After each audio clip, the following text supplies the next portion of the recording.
Hello. I perform for the last 7 years under the name Miss Fortune. I'm also known as Lisa Little Evil One.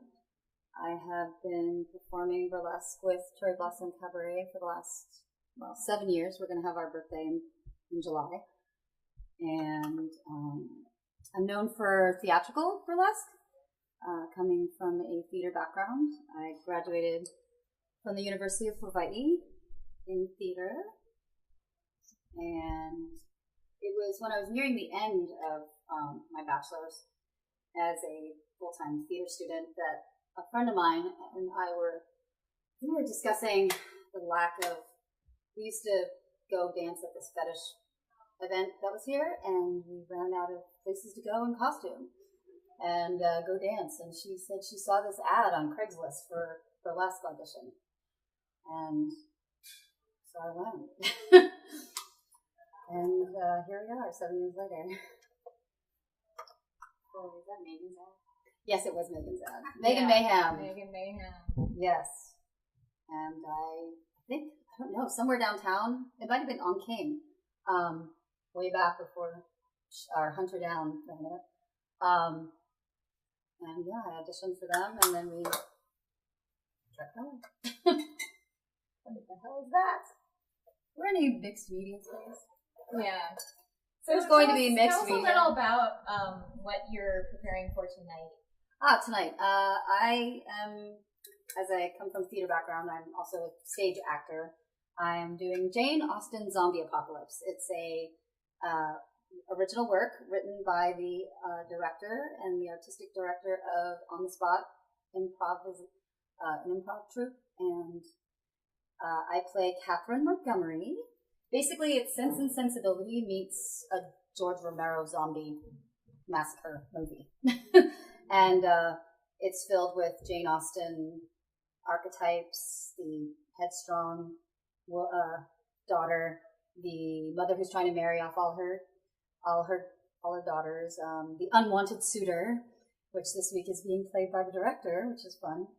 The kind of very remote and stern hero who ends up being the good guy, and then the villain, the rake. So he chose all these Austen archetypes and put them in a Austonian type story. But then we just happened to be in the middle of a zombie apocalypse. So she goes out and kills them and beats off the unwanted suitor and kills some more zombies. Falls in love, kills some more zombies. So that's what I'm preparing for now, and maybe we'll get a shot of some of the zombies. They're pretty scary. Mm-hmm. Yeah. What other performance kinds of things do you do? I've been interested in performing since I danced around the living room with a boot on my head as a toddler.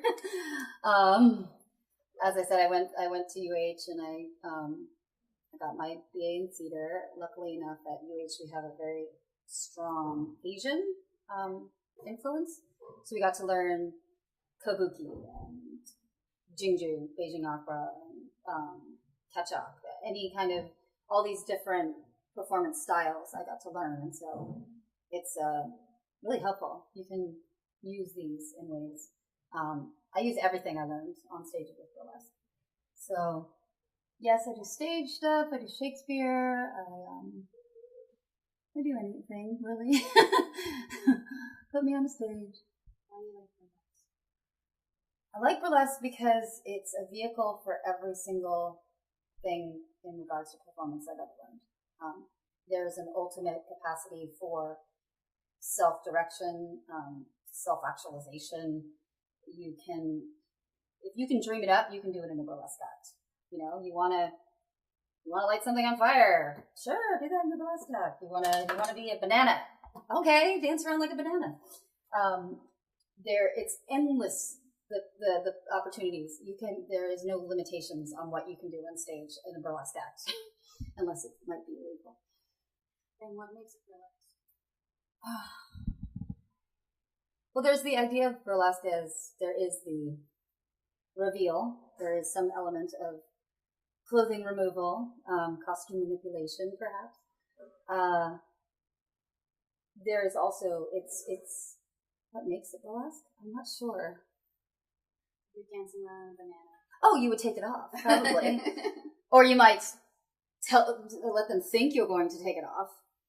So yes, the through line is there's usually some sort of costume removal.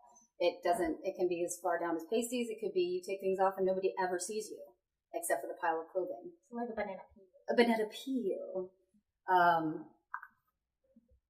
It doesn't, there's no like, what is it, optimum nakedness percentage to make it a burlesque act. I've taken off very little and it's still a burlesque act. I've taken off an awful lot. But like the one I did in the burlesque festival is probably the most PG rated. She just gets a little a little excited and ends up in her undergarments. But it was a character driven act. It wasn't appropriate for her to go farther than that because it was a surprise to her. She's trying to get. The act I did was Mr. Cellophane. It's the very first solo that I ever put together, 6.5 years ago, maybe 7 years ago. And she's a little clown, and she's trying to get attention, and she's not getting it. And then she finally gets mad, and she starts taking things off, and suddenly she has attention, and she's like, ah, oh crap. So part of her burlesque is taking off her nose. I was supposed to do something else for this burlesque festival, but with this rehearsal process, I didn't feel that the other act was up to snuff. And then the more I thought about it, the more I asked Violetta Beretta, who was running the festival, can I do this number? You know, she's the most dear to me, and I really feel like it's the most fitting and the most representative of the kind of burlesque performer I am. So I was very happy, and she said yes. And my balloon broke the week before. The umbrella that had stayed with me from the beginning, the week before to Dr. Sketchy's event, I gestured and the top flew off. And I almost made a new one, and then I realized, no, she's been with me since the beginning. I'm taping her. I duct taped it, safety pinned it, and she made it through, and now she can retire into a shadow box or something as a loyal partner in this adventure. So what is that character in that particular dance, say to the world? If it's very dear to you, I must say something.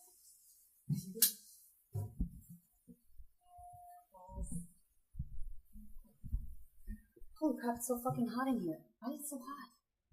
It's hot all day. The AC's probably on. Yeah, we can't go above 7 below. We have to leave it at 7 too because it's leaking everywhere. Yeah. What makes that the most dear to me, I think, is because She's just some butter.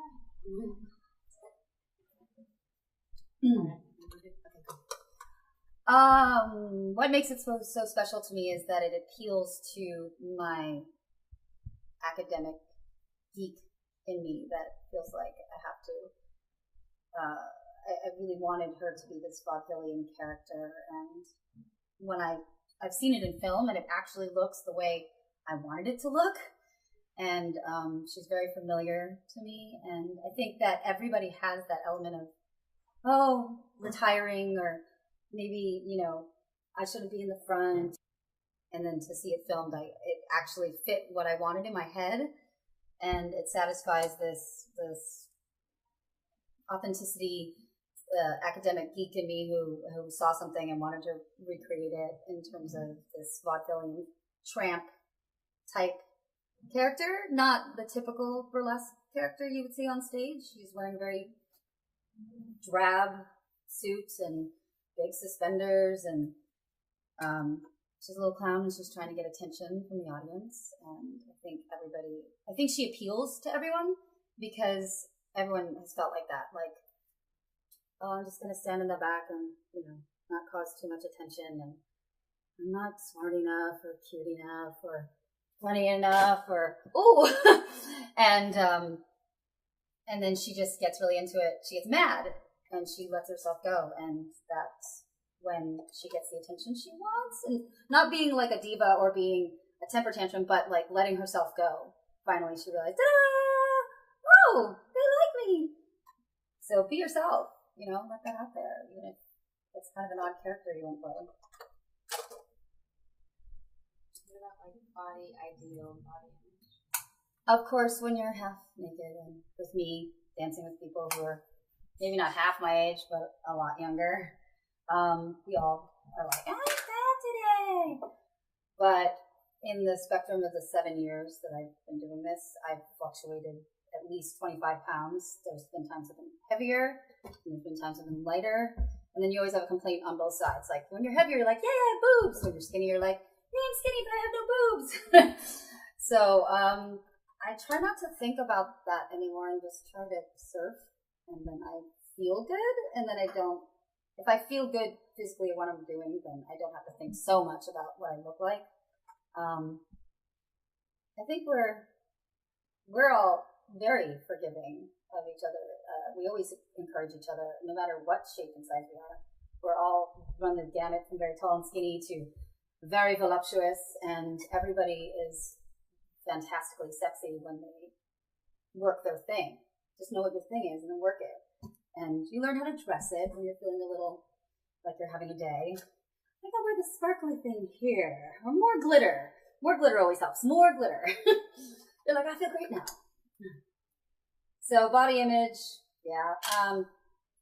We're all going to have our issues in our days, but I think we've encouraged each other enough to find their niche and what it is that they do that's special and not focus on waistline. It's ridiculous. We're all really good performers and very good dancers, and we don't need to worry about that. Yeah. When I have my glitter on, yes.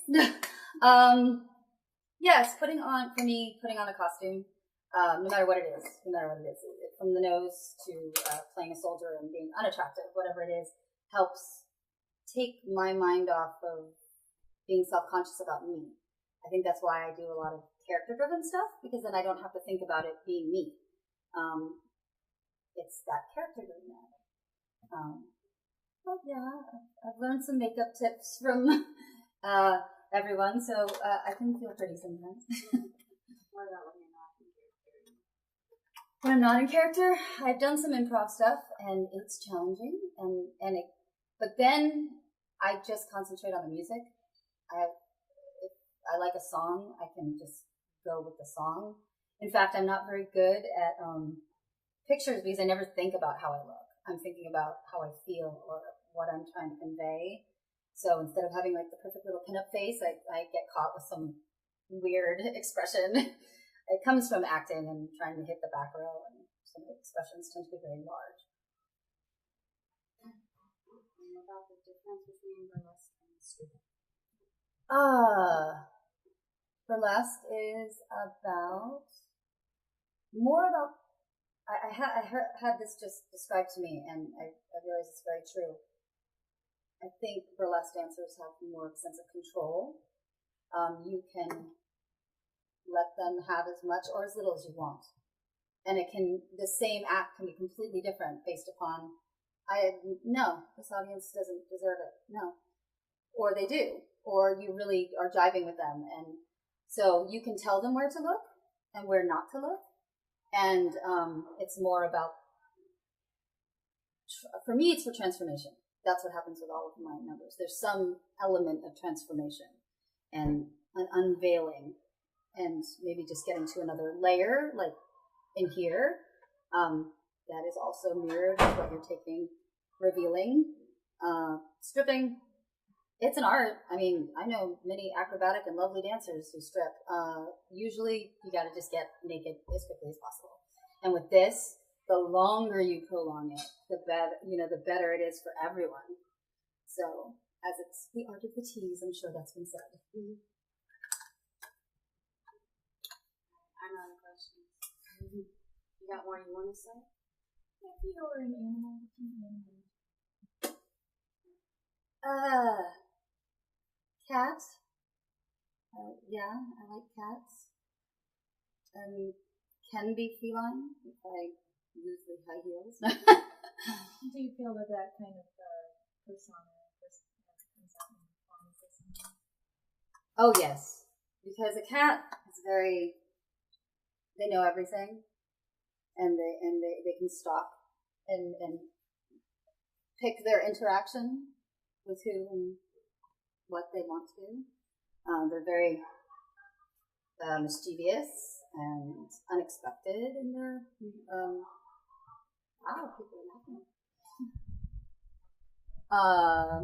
Yeah, cats are feisty and fun, and you never know what they're going to do. So there's certain characters I use that are kind of like that, where you don't know exactly what she's going to do when. That's why they improv stuff. Questions? And then open. You got nothing? Let's see. I think we covered pretty much everything. I have to look at the questions I wrote up, but those were just kind of like rough guidelines. Rough guidelines. Like who, what, when, where, what, how. Yeah, who, what, when, where. You've already said how you started, why Yeah. you started. Never ask a burlesque to answer a question. This is your only chance in life. Funny you can know it. Oh. Well, I mean, I don't. If I could elaborate on why I continue burlesque. I mean, as an actor and always being interested in new ways of expressing myself or feeling new things, experiencing something else. I've said it where you can take everything you've learned and pour it into 3 5-minute song. Every dance tradition that you've been taught, every acting technique that you've been taught, improvisation. I've used a whip on stage. We have aerialists and people who are trained in all different styles of dance, and I think that's what keeps me doing it, is because you can have a bing, you'll see something, a costume piece, a song, something in passing, and it'll inspire a whole new act, and to be able to have a finished piece of performance that you can do on your own is very empowering. Theater requires lots more people and a lot more rehearsal time, and another thing you can do with your number is you can keep doing it over and over and over, and every time you do it, you discover something else, you make it better. It's a never-ending process that you can keep going because it's your piece of performance. So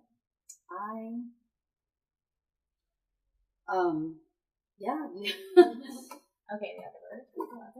So, where are you from originally, and what is special about Hawaii to you? I am originally, my parents moved here from the East Coast when I was 8. So I've lived here my whole life. I grew up on the North Shore. I ran around barefoot and didn't brush my hair and played at Waimea Bay. And I've gone to school in the mainland, and then I came home. Special about Hawaii is, as I'm interested in melding different performance styles together, Hawaii is just one big, you have access to so many different cultures, and everything we do is a medley of everything around us. We all eat and follow each other's cultures, and without even thinking, using each other's words from each other's languages. So it's a very rich environment culturally, and as we're out here in the middle of the Pacific, and it's nice and warm. People are generally pretty friendly and accepting. So Hawaii's my home. I don't intend to ever, if I live anywhere else for a little while, this is always my home, and I'm always going to come back here. I never have any real plans on going anywhere for any length of time. And what about the scene of burlesque Hawaii and being a part of the burlesque renaissance, Oh. as I like to call it? I think Cherry Blossom has been integral in the whole resurgence of Chinatown as a place to go and a community. I'm sorry, what was the question again? Oh yeah. How do you think that the bringing about burlesque, the start of Cherry Blossom Cabaret, has affected the community? Oh, yeah. We've been integral, I think. We've helped I don't even know who that is. That's not even our people. Let's see. The kids. Say the question again. Okay. In its entirety. Yeah, sorry, I just thought of it now. Oh, shoot. Yeah, so let me reformulate it in a more simple way, and not a leading manner. I don't know. Okay. No. But I was kind of interested in the direction you were going about talking about how cherry blossom has been integral to the Renaissance of Chinatown. There's been a burlesque renaissance in the last 7 years since Cherry Blossom Cabaret has started. There's several more troops in the islands that have started since Cherry Blossom Cabaret started 7 years ago. So, I believe that we were here in the beginning when there's still a little bit of no man's land. There was a few clubs you could go to. I don't know our precise role, but I know that we would throw shows and events and draw people downtown and give us more positive, what's the word I'm looking for? Well, people came down to see us, and so then more people came, and we're all real community minded. The people in the troupe, we've all been involved in one way or another in other aspects of Chinatown. And being part of the resurgence, when I first started burlesque, I had barely heard of it. And there are new troupes here, or there's solo artists that have popped up in Hawaii. I think something that we have unique here in Hawaii, and something that I think that's benefited all of us as performers, is because there were no other groups. There was just us, and we all created in such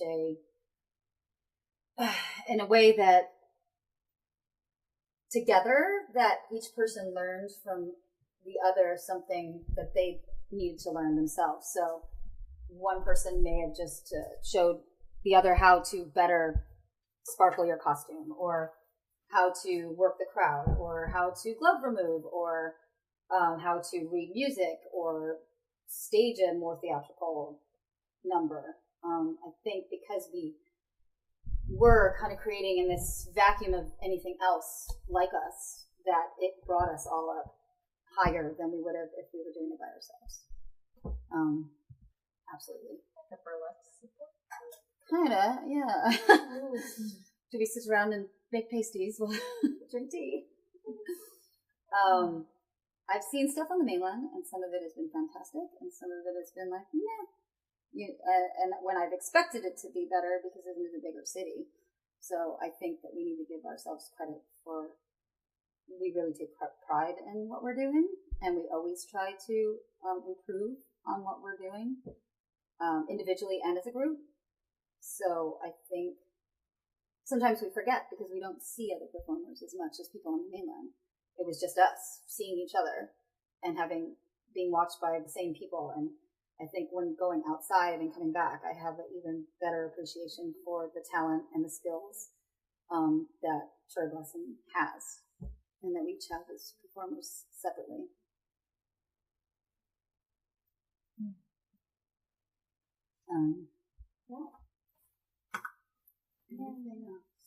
Well, I also know that you have directed full theatrical productions with Cherry Blossom Cabaret, which is a challenge and a half to direct any show, and especially with performers who aren't theatrical, who aren't classically trained in theatrical. But I have to ask, in the end, what do you think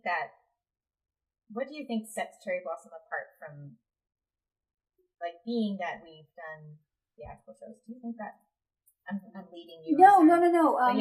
I don't. When I've gone to the mainland, I haven't, and maybe I'm really busy, so I may have not researched it as much. But it doesn't seem that troops do something that elaborate. They may have maybe a variety show or a themed show, but to create a whole show around, maybe there was a story idea, but then everybody's idea of what they would like to do in that construct, shaping it in a way that this could not have existed without all of those ideas. And I mean, it being a whole story, we did what was it, 2-length, basically musical theater. There was singing and dancing and burlesque and aerial and clowning and group numbers and original composition and original, score. And yeah, it was a challenge coming from a theatrical background and expecting to be able to rely on what every theater student knows about conduct and expectations and stuff like that. So it got messy, but the end product was pretty fantastic. I call it my second baby because it took 9 months. And my child was in it. And that may be strange to people, but my daughter's been brought up around a group of extremely smart and talented and confident and crazy and loving women who are, accept themselves and made her feel pretty at that real awkward stage. And generally, if you leave the child off stage during a burlesque number and then bring her back, then they're comfortable. But the whole story was an angel and a devil have a bet. They find a baby, and they want to know, in raising it, the angel raises it as the first 10 years, and then the devil raises the child the second 2 years, which way she'll choose. And that's the construct of the story. So my daughter played the child, and then Violetta played the child as she was grown up, the soul. And I remember it was uncanny how much they looked alike. Yes, and now I think my daughter's as tall as Violetta and certainly larger. So we'd have to, they looked amazing. But she had the short curly hair, and then Violetta had the longer curly hair. What was the name of it? Carnal Carnival. And it was one of our theatrical shows that we had here at the Arts and Marks Garage. And that was our 4th one, I think. I directed the very first one, and then we had a variety one, and then we had Alice in Chinatown, which was really, really great, and everybody likes that, and then Carnival Carnival, and then we had Last Chance Saloon, and then we're taking a little break, and we'll see what we're going to do next. So, what do you think about Cherry Blossom Cabaret being involved as a partner at the Arts at?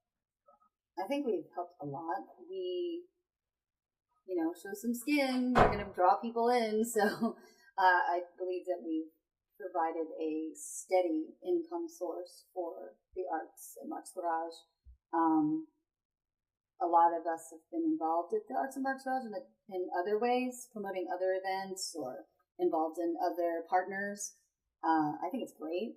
I think that we have access to people who work with video and people who are fine artists, and being in this community of all these artistic people who are really excited, you can make really great things happen. You can take the artist and please make our set, or you need a fundraiser, we'll perform at your fundraiser. We need videography, we'll do that for you. And I think that in the same way that all the performers in Cherry Blossom helped each other grow, I think that Cherry Blossom being part of such it's a really integral part of the community. They've done a lot for Chinatown. Being part of that has helped everybody who's been involved. I'm a big believer in the Arts and Marks Garage. I'm performing there tonight.